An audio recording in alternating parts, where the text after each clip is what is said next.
gnashed teeth. Enraged like a demon, he's half man, half ghost. 789.36 is the number of the bear shark. Is at the end, my friend, half man, half ghost. You're going round the bend. Have no fear, hand grenade, grandma, 'cause the end is near. The moon landing thing was a cover-up created to cover up something totally different. Of course, we went to the moon. What they don't want you to know is where we got Velcro from.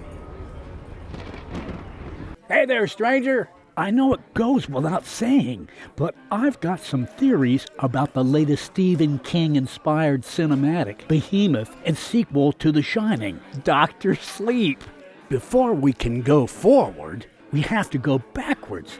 The Shining had just been born from the male pattern weirdness that was Stanley Kubrick, and the world took a step back to collectively say, what the actual hell? The story revolved around Jack Torrance and his family as they acted as caretakers for the very haunted hotel, The Overlook. There was axing, elevator blood tidal waving, here's Johnnying, and of course Danny come playing with using. Now, from this cult classic came a barrage of theories as to what The Shining actually meant. Some said it was a love letter to the Apollo moon mission fake. Others said it revealed the truth behind presidential assassinations. There was some serious talk about Kubrick using the movie as vehicle to convey the struggle of Native Americans. Unfortunately, Kubrick died after challenging Tom Cruise to a scared animal eating contest in the late 90s. Most have no idea what the movie really meant, or if it meant anything other than what the original author Stephen King set out to convey, which the majority would say is a man's struggle with addiction. Hey, Richie, get me a Buzz Aldrin. Light on the Aldrin, heavy on the buzz. That means put more booze in it. Fast forward 30-some-odd years, and we get a sequel in book form first, and then about 6 years later, up on the shimmering silver screen. No one from the original cast reprises their role, and I mean no one, not even Anthony Hopkins as the little dead girls. He was robbed at the Oscars that year. Hoffman, you're a fraud, and everybody knows it. Dr. Sleep revolves around Danny Torrance, who's a straight-up train wreck from the first half of the movie, following his father's path of drinking and violence. Ewan Obi-Wan Transpotting McGregor is leading our new cast into dark and disturbing places. Enough cannot be said for old Ben here. His portrayal of Dan as a struggling, flawed, and eventually redeemed protagonist is simply fantastic. Sharonda, wasn't Ewan great in the movie? Couldn't have said it better myself. Aren't you forgetting something? Or maybe someone? Oh, I suppose you mean Kylie Curran, who plays Abra Stone, the new kid with a shine. Excuse me, where are my manners? Everyone, this is Reptilian. Reptilian, this is everyone. Charmed, I'm sure. And it's Kylie, but also Rebecca Ferguson, who played Rose the Hat, our new antagonist. Antagonists? Don't forget there's more than one. Plus you got my favorite, all the spooky, spectral spirits floating throughout the movie. And that's the ghost of Jimmy Hoffa's skull. The dead baby was my favorite moment, but I like Carl Lumbly's Dick Halloran too. I'm with you on that one, ghost of Jimmy Hoffa's skull.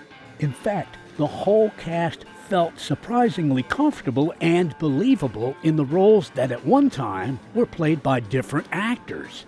Danny, of course, was a different actor, but as he's playing an adult version of the character that barely counts. Others, though, are either in their original ages and flashbacks or come back as ghosts intended to look as they did in the original movie. Alexandra Esso was a good Wendy. See, she was the only one I had a problem with. Mainly because it didn't look like his skull was trying to escape a face the whole time. So, in Dr. Sleep, we find that Danny is bumming around after the death of his mother, and he's basically a bad guy. drinking, getting into fights, and stealing from his one-night stand's purse. Furthermore, we're clued into the new baddies of the movie, which are a group of, I can't believe I'm saying this seriously, psychic vampires that are traveling the United States in an RV caravan, eating the steam or shine off of children because, as Rose the Hat puts it, they taste better. As a disembodied spirit of a piece of a skeleton, I find the implication that we have different tastes insulting. The idea that a child's soul would taste better or worse than mine is ridiculous. We all taste the same. Like Pollo Tropical chicken that's been left under a heat lamp for an hour too long. Delicious, but slightly stale. Oh my god, it does! We're gonna move right on by why you two know what human souls taste like. Because I ate somebody, duh. I also have eaten somebody. Now, as I said before, the previous installment in this cinematic series abounded with potential conspiratorial wealth springs. Sadly, for all those well-meaning crackpots, they were mostly dead wrong. And I am Also a crackpot? dead right. In the original movie directed by Kubrick, there is a famous scene in the pantry in which we see the stored dry goods. Among them are large containers of Tang.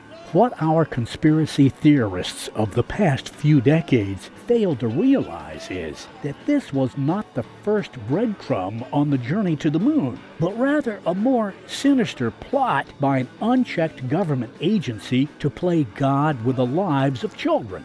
I don't follow. I never started. Tang. Okay. That's bordering on inappropriate. No, the breakfast drink that was at one time a favorite marketing ploy by NASA. Tang is the name of the drink. Tang was the brainchild of William A. Mitchell, born 1911, the same mass of gray matter responsible for the creation of Cool Whip, Pop Rocks, Instant Set Jell-O, and a plethora of other things. So what you're saying is that Tang was in the movie and that is bad?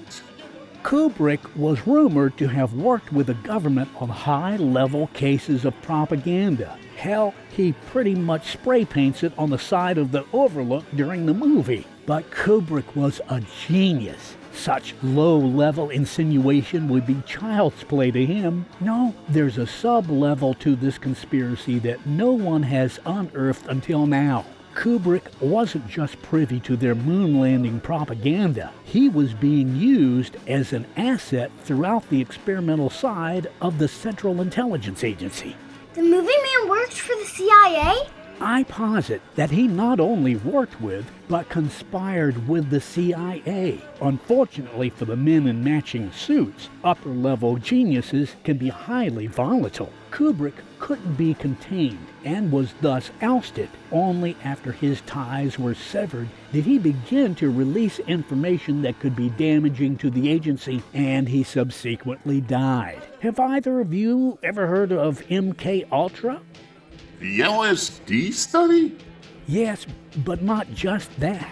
MK Ultra was a program intended to create a new generation of super soldiers that could be activated remotely and guaranteed to accomplish any task or assassination. It was done with a wide variety of physical and psychological pushing methods on both adults and children with astounding results.